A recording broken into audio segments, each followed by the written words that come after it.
Assalamualaikum warahmatullahi wabarakatuh. Saya Muhammad Nur Ahmad Syarah bin Muhammad Johan daripada Kumpulan 5. Baiklah, pada mulanya Perlembagaan Persekutuan merupakan undang-undang tertinggi dalam negara ini. Setiap individu perlu mematuhi Perlembagaan Persekutuan. Perlembagaan Persekutuan memainkan peranan sebagai panduan untuk membentuk undang-undang bagi pihak kerajaan atau rakyat. Perlembagaan Persekutuan juga menjadi rujukan bagi pemerintahan negara Malaysia. Tambahan pula, Perlembagaan Persekutuan bermula apabila Malayan Union dibubarkan pada 1 April 1946. Pada 31 Ogos 1957, Perlembagaan Persekutuan berkuat kuasa bersempena dengan pengisytiharaan kemerdekaan. Selain itu, Perlembagaan Persekutuan dibahagikan kepada dua jenis, iaitu bertulis dan tidak bertulis. Manakala perlembagaan negara kita merupakan perlembagaan yang bertulis. Badan Perundangan, Kehakiman dan Eksekutif mendapat kuasa daripada Perlembagaan Persekutuan. Perlembagaan Persekutuan Malaysia mengandungi 15 bahagian, 183 perkara dan juga 13 jadual. Justeru itu, isu yang menyentuh hubungan antara kaum berdasarkan Perlembagaan Persekutuan adalah merujuk kepada perkara 153, iaitu kedudukan istimewa orang-orang Melayu. Seterusnya, perkara 8 iaitu hak kerakyatan bagi kaum bukan Melayu. Perkara 150-6A iaitu kedudukan agama Islam sebagai agama rasmi. Perkara 152 iaitu kedudukan bahasa Melayu sebagai bahasa kebangsaan. Dan akhir sekali ialah perkara 10-4 iaitu hak kebebasan bersuara. Baiklah, dengan ini saya serahkan pembentangan ini kepada Nurul Farah Syakila. Isu dan polemik yang menyentuh hubungan antara kaum dalam Perlembagaan Persekutuan yang pertama ialah kedudukan istimewa orang Melayu. Kedudukan istimewa orang Melayu di bawah perkara 153 Perlembagaan Persekutuan kerap dipolemikkan oleh sebilangan masyarakat di Malaysia, terutamanya orang bukan Melayu. Mengikut lipatan sejarah, kedudukan orang Melayu telah disahkan oleh pihak British walaupun pada hakikatnya masih memerlukan bantuan dari aspek politik dan ekonomi.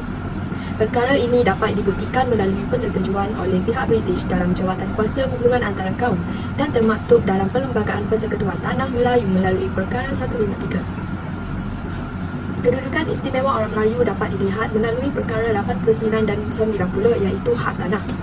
Kerajaan negeri boleh membuka tanah khas untuk Melayu tetapi dengan bersyarat. Kerajaan negeri juga memperuntukkan pembukaan tanah bagi bangsa lain yang serupa dengan syarat luas tanah tidak boleh melebihi luas tanah orang Melayu. Keistimewaan orang Melayu juga dapat dilihat melalui perkara 153 iaitu perkhidmatan awam, ekonomi dan peruntukan beasiswa. Memperuntukkan jawatan-jawatan kanan dalam Kerajaan Persekutuan Tanah Melayu untuk orang Melayu dan orang bukan Melayu pada nisbah yang tertentu. Seterusnya, penuntut-penuntut Melayu mendapatkan peruntukan beasiswa atau bantuan yang lebih banyak berbanding orang bukan Melayu. Dari segi ekonomi pula, bagi membolehkan orang Melayu mendapatkan lesen-lesen atau kebenaran-kebenaran tertentu, perkara yang perlu dibuat haruslah diikuti. Hal ini supaya membolehkan mereka menjalankan aktiviti perusahaan dan aktiviti ekonomi lain. Selain daripada itu, isu kontroversi dan sensitif selepas Perang Dunia Kedua dalam kalangan kaum, terutamanya orang Melayu, ialah isu hak kerakyatan kaum bukan Melayu sebelum merdeka. Matlamat kaum bukan Melayu selepas pertubuhan Persekutuan Tanah Melayu pada tahun 1948 adalah berkaitan dengan hak kerakyatan. Kaum bukan Melayu berpendapat bahawa penubuhan Persekutuan Tanah Melayu 1948 meninggalkan kesan negatif dalam perjuangan mereka untuk mendapatkan hak kerakyatan dan kesaksamaan hak. Ekoran daripada itu, orang Melayu bertindak balas terhadap perjuangan orang bukan Melayu bagi mendapatkan hak kerakyatan melalui penentangan prinsip jus soli. Asnarul Hadi Al-Pusama 1997 menyatakan sesungguhnya prinsip jus soli hangat dibincangkan sejak 1946 lagi apabila prinsip ini diperkenalkan dalam Perlembagaan Malayan Union. Raja-raja Melayu dan orang Melayu menolak prinsip jus soli dalam pemberian kerakyatan kepada bangsa imigran. Justru prinsip Jufoli digugurkan dalam Perlembagaan Tanah Melayu 1948. Pendirian tegas Raja-Raja Melayu dan orang-orang Melayu terhadap isu ini tidak pernah berubah. Orang Melayu menentang kerana hak keistimewaan yang dinikmati oleh mereka akan dihapuskan dan tidak mahu hak istimewa ini dinikmati oleh orang Cina dan India yang dianggap pendatang yang menumpang di Tanah Melayu. Orang Melayu juga bimbang penguasaan ekonomi oleh orang Cina akan bertambah besar dan ini akan meluaskan jurang ekonomi antara orang Melayu dengan Cina akibat daripada penghapusan hak-hak keistimewaan orang Melayu. Tidak dapat dinafikan bahawa selepas orang Melayu memperjuangkan hak keistimewaan, timbulnya perasaan tidak puas hati di kalangan pemimpin Cina seperti Tan Cheng Lock yang memperjuangkan kerakyatan bagi orang bukan Melayu. Hal ini juga berlarutan dengan desakan kepada British supaya menyebelahi kaum Cina kerana menyumbangkan sumber ekonomi kepada Tanah Melayu. Rentetan daripada itu tercetusnya permasalahan perkauman sehingga menyebabkan rusuhan kaum. Rusuhan kaum tercetus pada tahun 1969 yang merupakan pemuncak masalah perpaduan antara kaum di Malaysia atau lebih dikenali sebagai peristiwa 13 Mei 1969. Tragedi ini merupakan satu titik hitam dalam sejarah negara. Dikatakan bahawa isu perkauman dalam pilihan raya 1969 menyentuh emosi dan sentimen yang menjadi tema utama sepanjang kempen pilihan raya yang telah menaikkan semangat kaum-kaum di Malaysia.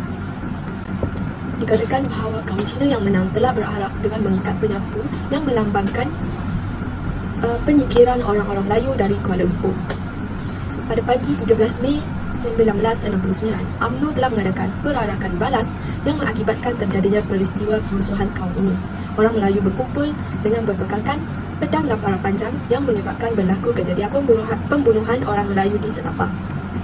Kejadian ini telah menyebabkan berlakunya pembunuhan. Kaum-kaum yang terlibat dalam rusuhan ini dipancung dan dibunuh. Rusuhan besar-besaran berlaku antara orang Melayu dan Cina. Tuntasnya, mengapa isu dan polemik mengenai keistimewaan orang Melayu sering dibangkitkan dan dipertikaikan. Bahkan wujudnya prinsip yang menggugat keistimewaan orang Melayu sehingga ingin menghapuskannya. Tentunya, orang bukan Melayu berpendapat bahawa orang Melayu tidak mampu bersaing tanpa ada keistimewaan. Kelemahan orang Melayu yang ketara merupakan pendorong bagi orang bukan Melayu untuk mendesak dan menghapuskan hak-hak yang diperoleh oleh orang Melayu. Seterusnya, isu yang menyentuh hubungan antara kaum ialah agama Islam sebagai agama persekutuan. Terdapat beberapa kes yang melibatkan hubungan antara pengadaan agama yang terjejas akibat isu sensitiviti agama. Yang pertama ialah pertikaian penggunaan kalimah Allah. Pertikaian antara umat Islam yang tak berpuas hati terhadap tuntutan penghadap Kristian. Kronologi pertikaian penggunaan kalimah Allah ini bermula pada 16 Februari 2009 di mana Ketua Paderi Roman Katolik Kuala Lumpur, Tan Sri Murphy Pakiam memfailkan semakan kehakiman berhubung penggunaan kalimah Allah. Masalah ini terjadi apabila Majalah Mingguan Katolik yang dicatat dalam 4 bahasa menggunakan kalimah Allah sebagai terjemahan untuk God bagi seksyen bahasa Malaysia. Namun kerajaan berhujah bahawa kalimah Allah hanya boleh digunakan secara eksklusif oleh orang Islam sahaja. Seterusnya ialah isu pembinaan kuil Hindu di Seksyen 23 Shah Alam Selangor pada tahun 2010. Isu ini di Seksyen 23 Shah Alam Selangor telah menimbulkan kemarahan penduduk Melayu Islam di kawasan berkenaan. Kes ini bermula apabila penduduk di Seksyen 23 membantah cadangan pembinaan kuil di kawasan mereka yang majoritinya beragama Islam berbanding hanya 40 penganut Hindu. Ekonomi tiada jaminan daripada kerajaan negeri untuk membatalkan cadangan itu. Kira-kira 200 penduduk bertindak mengadakan perhimpunan selepas solat Jumaat bagi menyuarakan bantahan tersebut.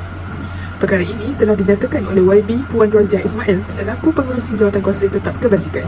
Beliau menegaskan keputusan ini telah dibuat selepas mengambil kira pandangan semua pihak dan berharap semua pihak termasuk penduduk di Seksyen 23 dapat menerima keputusan ini. Seterusnya ialah kronologi insiden kematian Muhammad Adib di Kuil Sri Mahamaryaman Taman Panorama Lapangan Perdana pada 14 Julai 2016. Rusuhan Kuil Sri Mahamaryaman merujuk kepada insiden rusuhan yang telah berlaku di Kuil Sri Mahamaryaman USJ 25 Sivil Subang Jaya Petaling Selangor selama 2 hari pada 26 November dan 27 November 2018. Rusuhan ini berpunca daripada perselisihan faham antara pihak kuil dan pihak pemaju iaitu One City Development Sdn Berhad dalam isu pemindahan kuil dan telah mengakibatkan kerosakan harta benda awam dan kematian seorang ahli bomba iaitu Muhammad Adib Muhammad Kasim. Rusuhan ini telah mendapat liputan yang meluas di media massa Malaysia. Seterusnya ialah isu tulisan Jawi. Persatuan Lembaga Pengurus Sekolah Cina Malaysia, Dongzong, yang tidak bersetuju dan menghasut rakyat menolak pembelajaran tulisan Jawi serta khat di negara ini. Alasannya ialah ini salah satu agenda Islamisasi. Sebenarnya, saya tidak akan menjadi lebih Islam dengan mempelajari Jawi. Saya juga tidak akan menjadi Buddha atau Kristian dengan mempelajari tulisan Cina, katanya. Muhammad Hafiz Mubin berkata, Dongzong menolak segala agenda pendidikan negara sebelum ini dan menjadi punca kepada perpecahan kaum di Malaysia terutama dalam isu pendidikan. Perlembagaan Malaysia telah menetapkan bahasa Melayu sebagai bahasa rasmi negara dan bahasa pengantar pendidikan. Penggunaan bahasa Melayu sepatutnya tidak boleh diganggu lantas menjadi medium penting dalam mewujudkan keharmonian dan mengukuhkan lagi perpaduan masyarakat di Malaysia. Namun hari ini didapati, pengukuhan bahasa Melayu terus dicabar dan melemahkannya sebagai bahasa kebangsaan dan perpaduan akibat daripada pengaruh dan perkembangan dunia moden baru yang menunjukkan bahawa penggunaan bahasa Inggeris dalam bidang pendidikan, pekerjaan dan perhubungan lebih diberi keutamaan berbanding bahasa Melayu.